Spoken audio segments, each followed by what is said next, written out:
Electrocast. There's a change happening in the way we live, the way we work, the way we spend our money and make our decisions. We are evolving to be more conscious in our actions in a way that serves the world and makes it a better place.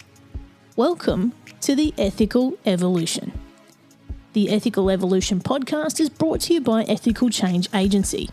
I'm Bindi, I'm the founder, and my mission is to help ethical entrepreneurs and holistic healers to find their voice through spiritual coaching and podcasting. I'm honoured to bring you the stories of those who create change through healing, kindness, innovation, purpose, and spirit. Understanding that to create collective change, we need to be the change. It all begins with us. Derick Johnson is a US Army veteran, life coach, and trainer that has helped over 500 clients and 50 companies go from just surviving to thriving through his coaching modalities and marketing efforts. Derick was awarded Soldier of the Year for his battalion 3 times, received numerous awards for personal training, and took his leadership skills, certifications, and life experiences to help people take control of their mind and body so they can thrive, not just survive. I'm sure you'll see from our conversation that Derick is not like any other life coach or personal trainer, and his practices might be just what some of us need to take things to the next level. Welcome, Derick, to the Ethical Evolution. Thank you for having me. Now, you're currently joining us from Panama City, which is kind of exciting because I'm on the other side of the world, and I don't think we've had anyone from that region on the show previously, but welcome. And for those people who don't know who you are, can you go ahead and tell us who you are? Yeah, for sure. So my name is Derick Johnson. I'm a U.S. Army veteran, and I turned life coach and trainer. So what I do is I help busy people break old patterns that no longer serve them so they can finally thrive and not just survive. Because a lot of people are stuck in past ways and they might do well in their personal life, but not in their career, vice versa, maybe even fitness. So I just like to help people elevate their mind and elevate their body. Now, Derick, I've had a number of people on the show recently that are veterans of some kind, and they've turned their life in a complete different trajectory. And the theme that I'm finding with a lot of them are they grew up with a really rough upbringing of some kind, Yes. and they've gone into the service of some kind and come out the other side a different person and have then learnt the lessons to then share with others. And from what I can see in you, it's a very similar kind of story. But can you take us back to your story and what led you to getting into the Army in the first place? Yes, for sure. So I grew up in Germany, actually. My mother's German and my dad's African-American. So he was stationed in Germany. And then in elementary school, we moved to Florida. So we lived all throughout the state of Florida. And at the time, my dad was U.S. Army and my mother was a kindergarten teacher. But with that being said, they both had very crazy upbringings because they were the oldest of multiple kids. So they became adults very early. But with that being said, with that upbringing and then going straight into career, doing well in anything that they did, from the outside, our house in Florida was always the cookout house, the get-together, the party house, and all that because we had the pool, had all the bedrooms. So from the outside, beautiful family, beautiful house. But after the parties, that's when the verbal, physical, and all that. So after a couple of drinks, and basically some people, they just don't get the help that they truly needed. But I saw that. I don't know where it came from, but in middle schools when it shifted towards dark, but for some reason I saw it as a challenge because I would watch a lot of very inspiring movies of people that went through something way worse than me. And I would just see this as a test. So I would play this mental game and then I would see how much can I handle physically or mentally and still be able to stay calm and focused. And I don't know where this came from. I feel like everybody has a gift, and I feel like it was my gift is I would just be relaxed. So with that being said, all those crazy nights of alcoholism and all that being around, when I got in the military, I almost laughed at my drill sergeants because I was used to a short German mother in my face like this and a father who's way above me. So I was like, you guys don't stand a chance against my parents. So the military was honestly very easy, the psychological and the physical aspect, because they prepared me for it. So it was a very interesting dynamic. But in general, I do believe that some people thrive in those environments and they have a good solid connection with other people because they've been through the shit per se and they can relate. Because from the outside, it might look a certain way. Oh, you're doing this in business, you're doing this with family. But once they start to dive deeper and learn about you, they're like, oh, wow, you actually went through that. Makes sense now why you're the way you are. So it's very interesting dynamic. So I'm not saying that that happens with everyone, but if the people that I do meet that are successful, whether it's in the military and business, they all have a common trait of something crazy in their life, whether it's family, friends, foster child, something crazy happened, and then somehow it shifted and they use their pain as fuel. So it's always interests me to see what people can do after the fact, because a lot of people, they would just repeat the cycle or the generational curses and just keep the thing going. So it's always inspiring to meet people that break that and then take the trajectory of their family up instead of down into the mud. So it must have been interesting for you. Just when you were telling that story, what I could see in my head was like you in the army and the drill sergeants having a go at you, and you're just like, "Bring it, bro! My mum was a little Hitler. Let's go!" You know? Oh yeah, exactly, 100%. Like I tried everything I could and not laugh. Yeah. I was like, all right, I don't want to get in trouble, but there's like 7 of them in your face like this. I was like, this is nothing. Like I had this 340 days out of the year for like 2 decades. Like this is nothing. Now, I mean, your career in the army, you were named Soldier of the Year in your battalion. Like, tell us how that came about. Yes. So in the U.S. Army, you have battalions, then you have companies, and then you have platoons, and then it goes down with the chain of command. So essentially, in the U.S. Army, you can put in to go to the board. So essentially what that is, you go to the board, you pound on a door, you walk in, they let you know when to sit down, and then you answer a series of questions. And then you have like a boardroom, and then everybody's at the table, generals, all high in ranks. Sometimes there might be a politician, the local mayor or something, and they just drill you with a series of questions to see if you can answer them under pressure. So I always thrived in those situations. When my buddies or my soldiers would get all nervous, I was like, this is nothing. Like, I just got to walk in here and answer questions.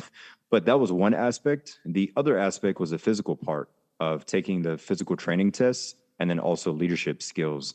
So I truly feel that that kind of upbringing helped me thrive in sports, the military, classrooms. Even as a child, I was always chosen as the group leader. Like I was the quiet kid. I was just the observer.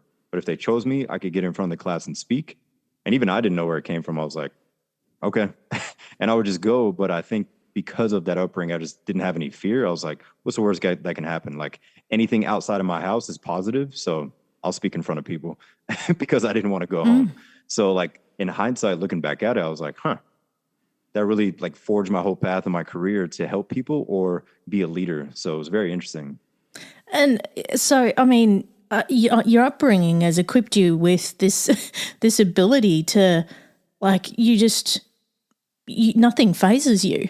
I mean, surely there's got to be something, Derick. Like, there's got to be something in life that stresses you or freaks you out. Like, what is it? Yeah, I would say it's more so people that don't have common sense. So it's not really violence or traumatic things. It's more so like, so this morning I went to the grocery store and somebody's pushing their cart on the wrong side and they're just standing there like a zombie. And I was like, oh my God, can you just... So I would say stuff like that pisses me off when people don't walk with a purpose because they're just like in la la land, and same thing with driving. But in general, I wouldn't necessarily say that I would stress at specific situations. It's more so when I feel powerless. So my girlfriend and I, we adopted a pit bull, and then we also in the future might adopt children. And just knowing how people in America abuse pit bulls or abuse kids, that right there stresses me because I feel powerless if I can't help all of them. So I want to start a charity and do all this. So it's more of like the unknown, like what do I do from this current level to help all these kids and all these animals that need help? So like those kind of things definitely pull at my heartstring. But besides that, I wouldn't necessarily say that there's a fear because you face a lot of them in the military or even like just personal. But I would say those kind of things of animals and kids, those are definitely parts of my heart. They're your weakness. Kids, but it's just exactly that's my weakness. Now, you're now helping people to transform their lives, and I've been checking out some of the transformations that you've made for people. And, you know, I have interviewed, I can't count how many personal trainers I have interviewed. all have their own niche in some way. And, it's 2023, Derek. We're on the backside of a pandemic. A lot of us are carrying more weight than we were before because of it. Yes. Or we just don't give a shit anymore, really. So we're being bombarded with marketing that is the quick fix for everything. It's the solution to all your problems.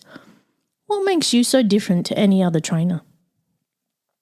So what makes me different? I focus mainly on the mentality. I'm not the keto guy. I'm not the Atkins guy. I'm not the boot camp guy. I'm just the guy that can identify, okay, here are her goals. Here are his goals. I learn about their daily routine. And then I'll just make suggestions on what their current routine, sleep schedule, whatever their schedule is. And then we fit it in according to them. So everything is tailored per person. But most importantly is when we hop on Zoom calls or whether it's in person, we dive deeper into life coaching. So I truly feel that that's where the quote unquote magic happens, not just in the gym or in my training app and the guy bench presses or the girl gets a bigger butt. Like all that stuff is great. People are more confident. But the biggest thing and the most fulfilling thing is when someone mentions, hey, I haven't had to use a vice. Like I used to drink or smoke before I went to bed. I realize I haven't even thought of it. Or, hey, I forgot to take this prescription just because I forgot, because I feel so good.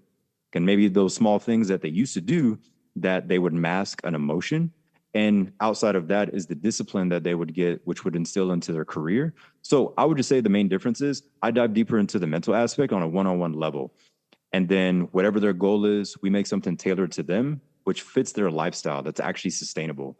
Because I might look like the athlete military guy, but 90% of my clients, I don't give my workouts because it doesn't align with who they want to be or how they want to look. It's more so for them. They make amazing progress physically and mentally, but it helps other areas of their life where they can sustain it, opposed to a 30-day challenge or 60-day shred. And then after that, they're like, well, shit, I can't sustain this after summer. I look amazing for my family pictures, for my cruise, but what happens after the cruise? This is not sustainable at all. So I'm all about thinking long term. What can somebody do in terms of nutrition? How can they exercise and actually sustain this throughout the year? And how can they still enjoy their vacation or their trip or that cheeseburger and not sabotage their results? So I even post on social media, I'm like, hey, today I'm having pizza.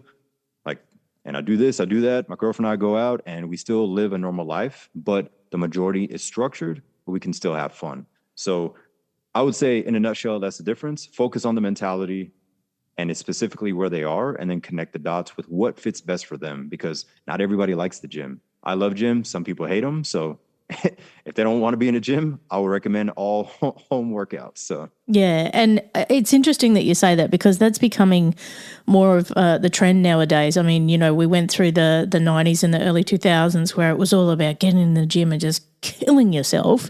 And I've been there, done that. But where I've seen the most success is not in the gym. It's been in the mindset and nutrition. If you get those two parts right, the rest is going to follow. Because the change begins on the inside to then show on the outside. Oh, yes. And no doubt the conversations that you're having with people is getting to the root of why they have the habits and behaviors they currently do, like the vices and the things like that, that actually have them ending up the way they are. Yeah, and we focus on that. I do an exercise that I call the full transparency exercise, where essentially we flip ourselves inside out and we keep it between us. And I have them go through a writing exercise. And then at the end, we take a breath, zoom out. And then from there, we discuss each part of the diagram that they wrote in. And then they get a ton of clarity. So essentially, if somebody has a ton of scattered thoughts, we organize all that and then view ourselves from a neutral standpoint. If he doesn't like the way that he feels or looks, we're going to write that down. If she doesn't like this or she doesn't like that, what is she going to eliminate? What is he going to do with this? And just staying neutral. And that's what I challenge them to do. Don't be angry at yourself. Don't be sad. Don't be pissed off at what you did or didn't do 10 years ago. Just be here right now. Let's flip yourself inside out. And then from there, we look at it and then we make the adjustments that are needed.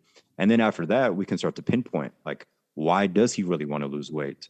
Okay, maybe he got bullied when he was 12 years old. And in his head, he feels like the little fat kid or whatever people used to call him. So if a shirt doesn't fit right for his best friend's wedding, he's going to think that everybody thinks that's a fat kid at the wedding. So it's interesting how that works, all from what happened in fifth grade. So a lot of people, they carry around those experiences or trauma or stress from the past that they don't really think about. But once they can pinpoint it, they're like, wow, I've been living in this body, but mentally I flip back into 10-year-old me or 15-year-old me, and I let that control me. And that's why I don't have a social life. So those are definitely my favorite things I like to dive deep on with clients, is those one-on-one conversations. And then the workouts, those are just like an extra bonus. They're like, hey, my legs are sore. I haven't felt that in a while, but I woke up with a clear, calm mind. Like, I don't remember last time I woke up with a calm mind. And those moments, I'm most fulfilled and happy because I can just sense it. And last but not least, in these conversations, not that my intent is to make everyone cry, but anytime that there's a specific conversation on something, even if it's not dark, but if they just start randomly tearing up as they're writing, I can tell a shift is happening. Mm-hmm. And the intent is not before the call, like, let me make Jimmy cry today because we're going to make the change. But it just naturally happens because they gain clarity. And every time someone has more clarity on why this happened, where they are, or where they should go, they feel more in control. So it's like a release. And especially as men, we're told, oh, suck it up, alpha male, blah, blah, high value men, all the BS that's pushed on social media. But sometimes we just need a release to calm back down. So it's very interesting. And that's an interesting point you bring up there, Derick, is men aren't taught to have vulnerability because, I mean, for them to get through their blocks and their triggers and their patterns that they've got, they got to actually dig deep and feel the feels, don't they? Like, you can't just keep masking that. You've got to get it out and acknowledge it to move past it. Oh, yes. And that's a big thing that I teach my male clients. Like, I work with males and females, but I teach them what to do in those moments. So I have a thing that we call the 10-minute window. So the scenario could be something happened at work and somebody didn't do their part. And last minute, Jimmy has to handle everybody's workflow. And he's boiling because he has his own thing. And then his wife is calling him and somebody else. And then he's late for his best friend's birthday and he's about to just blow up. So the 10-minute window is, what does Jimmy do in that moment? Cuss everybody out, walk out, punch somebody, flip the desk over? Or does he go to the bathroom and breathe, do a breathing technique? Maybe he goes to his car and visualizes or prays. Or maybe he just goes to the car, grips the steering wheel and just goes and just releases it. Instead of releasing it on a person, goes back in.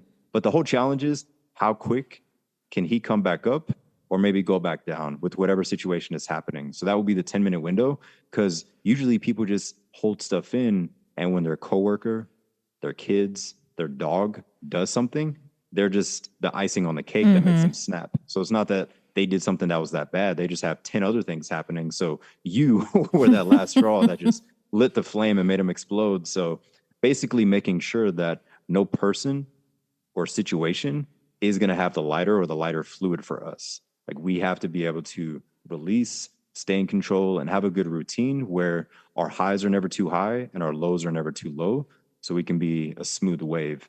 Because some people, they go up and down. There's really no middle. They're either super happy or they're super depressed. We all have a friend or family member who's kind of like that, and you're just like, this dinner's going to be interesting. How is she going to be today? So teaching people how to be that smooth wave where they have more control of their emotions and their reactions to things. Because we've all been there where we jumped the gun, we said something we didn't mean, or maybe we held stuff in too long and we didn't say anything and we just let it boil. Like, everybody's been one of those to an extent, but letting people experience those emotions, having a set routine, knowing where they're going to release, and then just having more control. And people start to sense that. So anytime that something happens at work or in public, whoever's the most calm, people gravitate towards. It doesn't matter who it is. It doesn't matter if they're 4'11" or 6'3", 300 pounds. Doesn't even matter. Whoever's most calm and focused, people gravitate towards him or her. And that is my main goal, is to make each client, each individual, that go-to person where everybody's just, wow, she's on it. Like, if something happens in this grocery store we're in, I'm on her team. Yeah. And, it's not the event really, is it? It's the how we react to it that matters. And just taking that moment to breathe, is the game changer. It is literally the game changer in any moment. If you can just stop and just take a breath and see things for what they actually are, changes everything. Exactly. And 100%. it is the magic, I think. Yeah. Another thing that I like to focus on is killing people with kindness. It sounds cliche, but it's one of the hardest things to do. But when you do it, you have control of the situation. So, like being mixed, mother's German, dad's African American. I grew up in the South in the States, so racism still exists. Obviously, it's worldwide. But my girlfriend's white, so obviously I would hear some stuff, and we would be at dinner on a date, and it really would never affect me one on one. The only time that it would affect me is if she was there, family or other friends, and I would never really get mad. I would have scenarios in my head, but I would never live those out. But a thing that I have done before is I would ask to pay for somebody's tab, the people that were saying stuff, and I would just, on the way, I would just wave and just make them feel like shit. But they would remember that. And my goal is not to make them see the world differently. My goal is just like, hey, you're not going to have power over me. I'm here enjoying this dinner. It's my favorite restaurant. Just because I walked in the room calmly and your day is ruined, I'm not your problem. So no matter what the scenario is just staying calm by not allowing anybody to break your character. Because once we give someone that, then they have total control. And we see that with family, brothers and sisters. They know what to say, what to do, how to poke the bear to make them just erupt or to cry. And we all know our friends and family good enough. We can play that game. But the older you get, the more mature you get, you can just say, you know what? I can see what somebody's doing. They want me to react in this way. I'm going to react the opposite way to make them confused. And in my head, I'm like, yeah, I'm just a psycho, so I'm not going to get mad. I'm just going to keep smiling. And then they're like, what is going on? Like, I just called him everything, and he's calm and smiling and just paid for my meal. What is happening? Yeah, I am exactly the same, Derek. I do exactly the same thing because, I've had my share of bullying and all kinds of discrimination too. And I was just like, I'm not going to let what you think about me bother me because it's not my business, it's yours. It says more about you than it says about me. So I walk away, keep my head high, and, I show who I am, not who you are. So exactly, that's what matters to me. But, yeah, I just love it. It's such a great philosophy to have. And, I mean, there is so much hate in this world at the moment. We do not need to amplify it. We just need to mute it, really. We do. For sure. And you realize you don't waste that much more energy. Like my last couple years in the military, I love the first half of my career, and then the last half got very political. So it went from family to very disproportionate. Hey, are you on this team, Johnson? Are you this? Are you that? I'm like, I have everyone's back. I know we might have different views, but your views don't matter. If something happens, we all support each other and we're going to be there.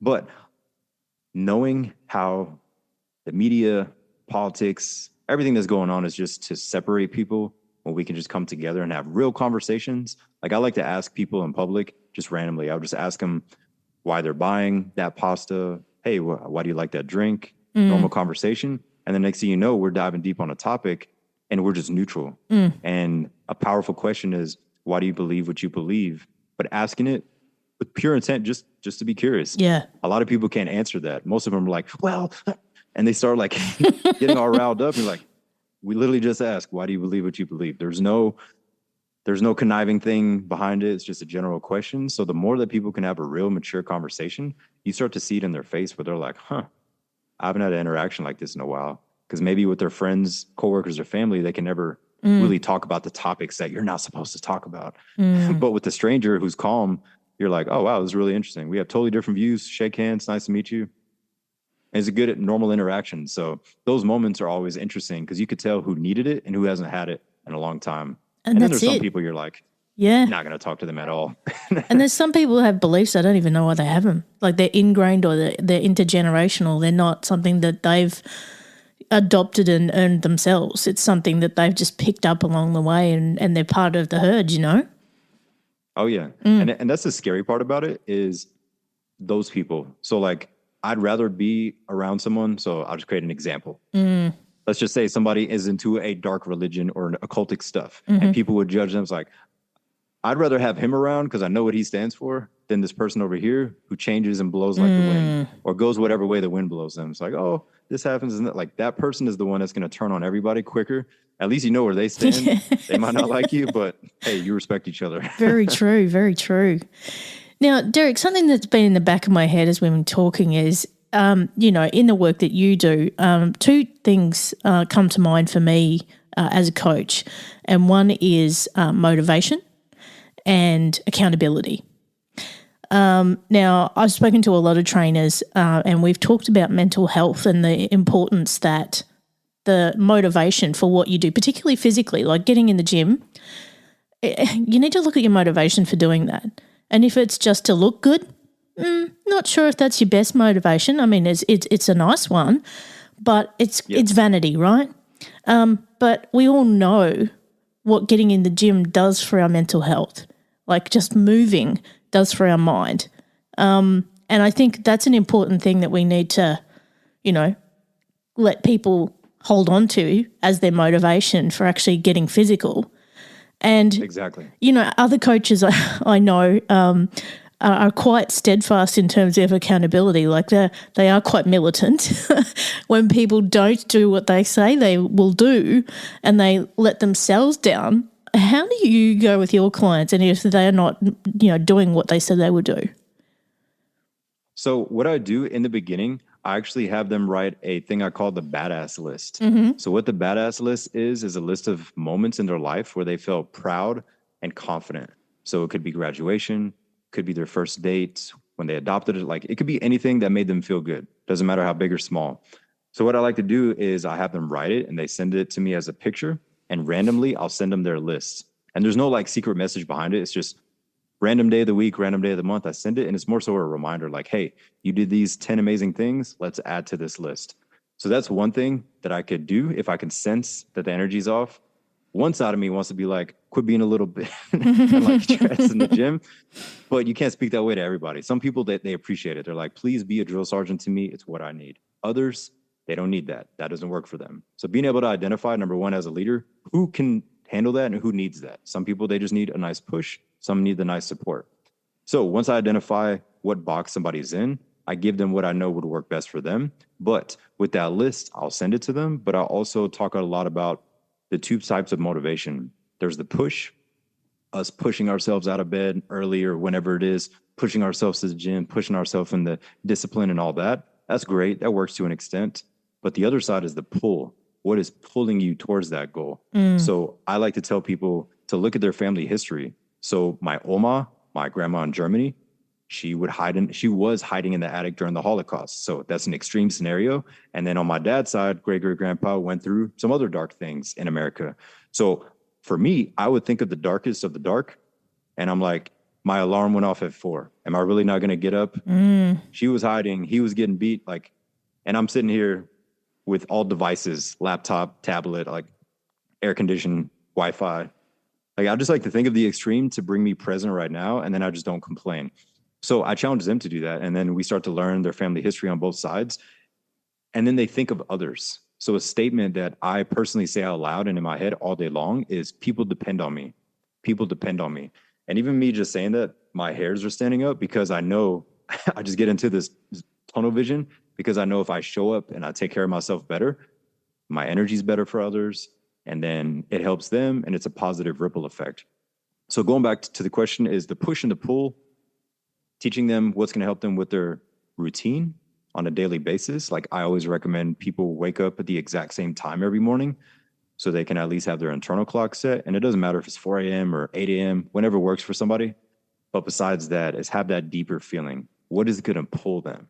Is it them being stronger for their younger version? Maybe they were bullied and they're making themselves stronger. So they think of that version and then that pulls them. Maybe it's a cause. Maybe they want to be a mother or a father. Maybe they're like me and they think of the darkest things, which gets them present to makes them go harder. So we dive deep on that. And then I can usually sense when somebody can snap out of it.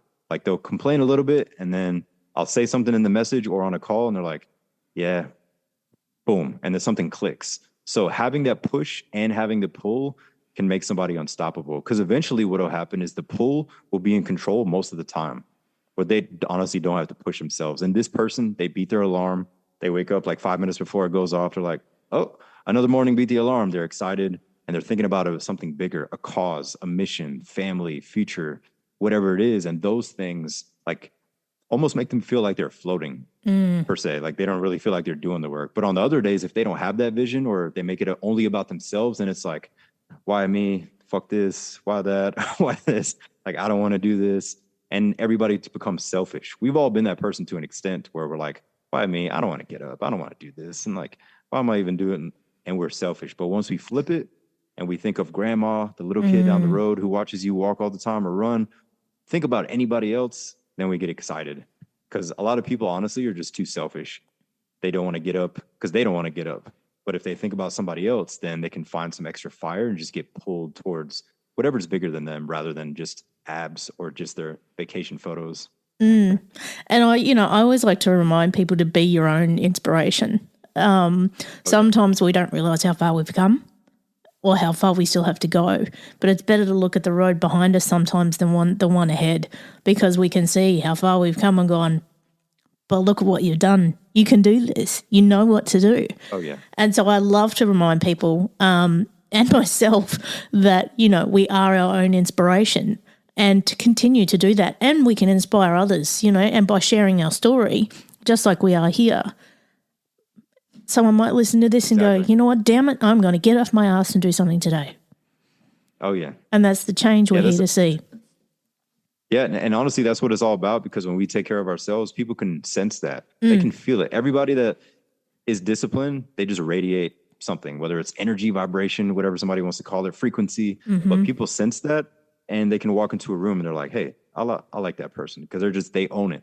Doesn't matter what they look like, they're just like on it. They're focused, they're disciplined, and that person just, for some, it would make them uncomfortable, but for a lot of people that are open to change and want to be elevated, they'll elevate with them. So the right ones will elevate, the others, they'll just say the little slick talk and just keep fading away. So it's always interesting. Sometimes you would wish the others would wake up, but hey, our job is not to wake up everybody. So they'll get there in their own sweet time.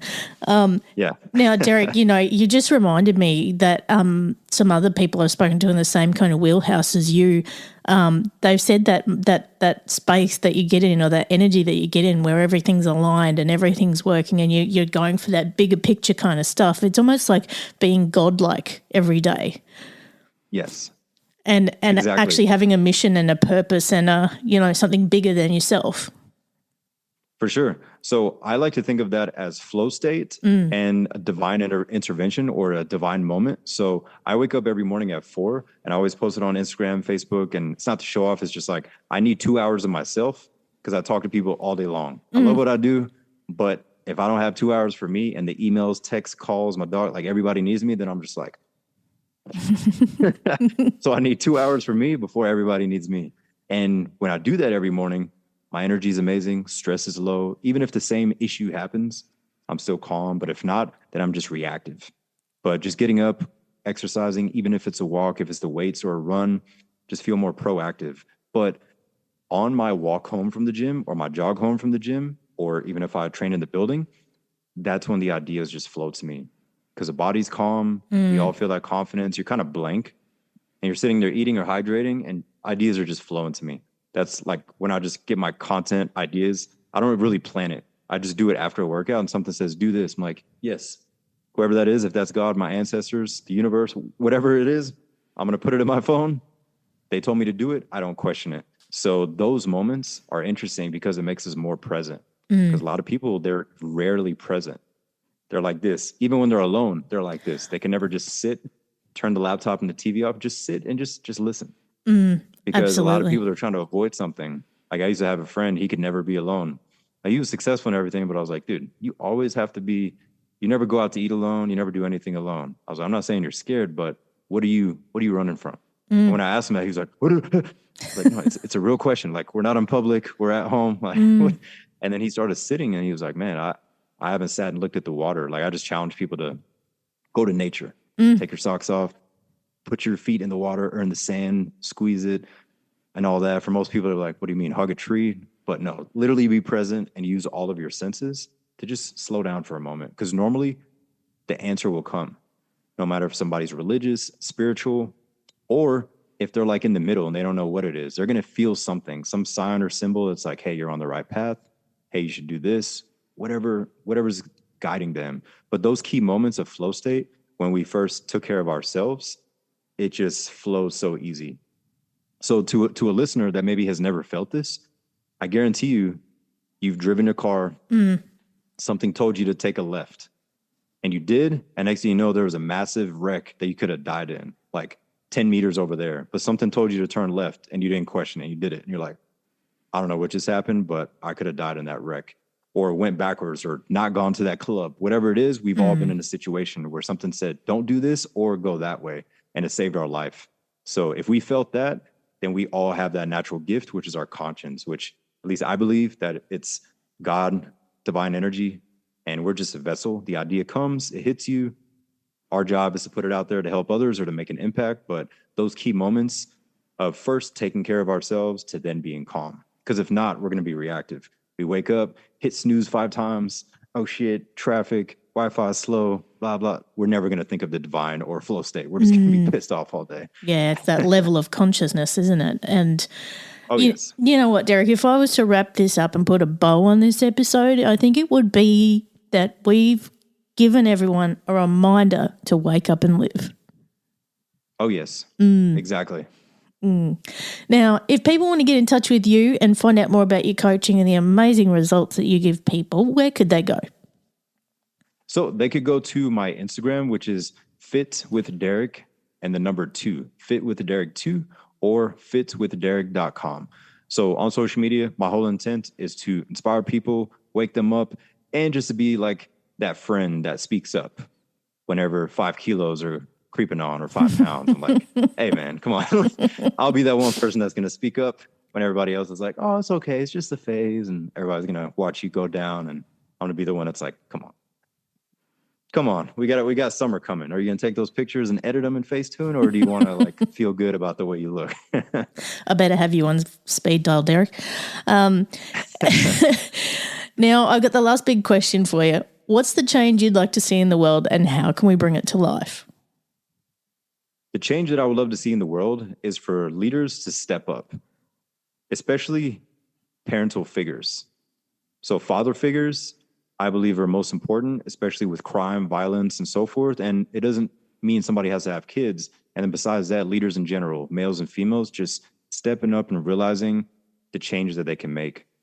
Because some people, they have that thing, but they always look for somebody else to elevate others or help others, and they feel like they can't. But if they just look within and just do their part in their community, in their neighborhood, in their family, at work, just do the part to help others elevate, and everything trickles down to the children. So if they see prime examples of what a man and woman should do with their life, career, and giving back, whatever that thing is, we need better positive examples. So become that woman, become that man that you would be proud of, opposed to always looking for somebody else to inspire you. Become and create that man, that woman that you would be proud of, and then give them to the world. I love that. Absolutely love that. And I remind people in my work every day, let's just be our best selves. Simple as that, you know? Oh, yeah. Derick, I have loved every single second with you. Thank you so much for being a part of the Ethical Evolution. Thank you. Thank you for having me. Thanks for listening to the Ethical Evolution podcast. If you're ready to be the change and would love to work with me on finding your voice through spiritual coaching or creating your own podcast with impact, visit ethicalchangeagency.com.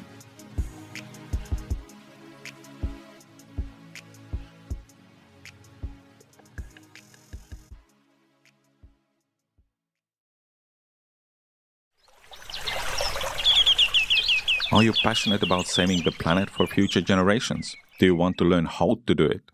If yes, then you need to tune in to the Nature Backed podcast. It's a talk show covering the changing world around us, from renewable energy, sustainable agriculture, circular economy, to ESG and social innovation. Don't miss this opportunity to discover how you can join the movement and make a difference. Subscribe to the Nature Backed podcast today on your favorite platform and get ready to be amazed. Miles, are you ready to record our promo for Season 2 of the Wanna Bet podcast? David, have you ever seen a grown man naked? Miles, we're not here to quote lines from Airplane. We're here to tell people that Season 2 starts August 18th. But I like Airplane. I know you do, but Wanna Bet is a sports betting podcast. Each week we bet $1,000 on the NFL teams and games that we love. Well, that sounds like fun. It is fun. And last year you picked over 60% of your games correctly. How'd you do? We're not talking about that. We are telling people that they can find us every Friday. So no more movie quotes. Roger. Electric. Electricast. Electricast.